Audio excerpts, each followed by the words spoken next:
People have no idea what Holocaust means, or what we went through, or what the people that they burned, or the people they destroyed, or the people they just shot. People have to understand what it was.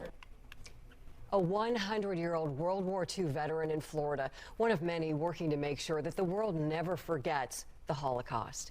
But 80 years after the liberation of Auschwitz, the number of survivors and witnesses telling their stories is dwindling.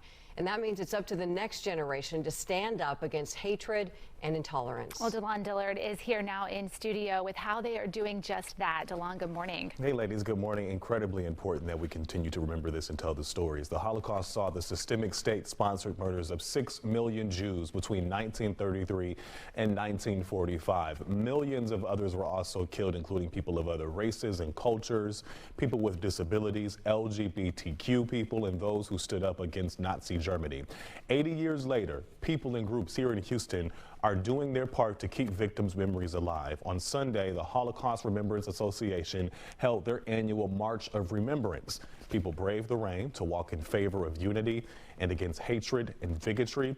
Speakers at the event also shared their own stories, including Ruth Steinfeld, a Holocaust survivor herself. At that time, Hitler had already announced that no Jewish children could be a citizen of that country. So that's how my life began. We were all shipped to a concentration camp in France, but they gave my sister and I our life. My mother sent us away from the camp, and the last time that I ever saw my mom was her waving goodbye to me from the back of the bus. Not only did people share their own stories, they also unveiled a garden of hope so the community can come together and remember and make sure events like the Holocaust never happen again. Events to remember the lives lost will be happening all across the world today.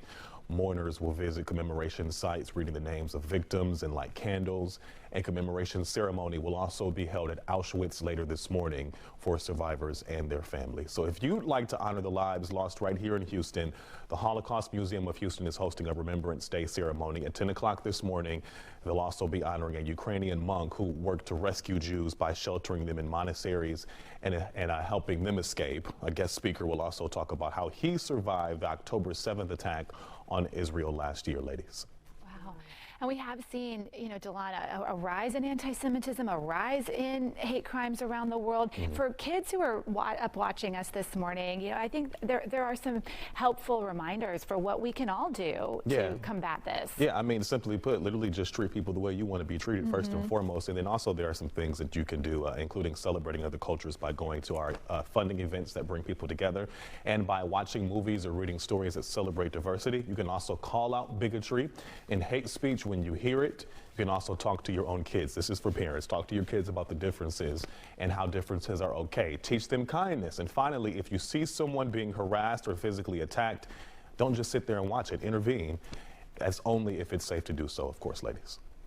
Important reminders. Thank you so much, DaLaun.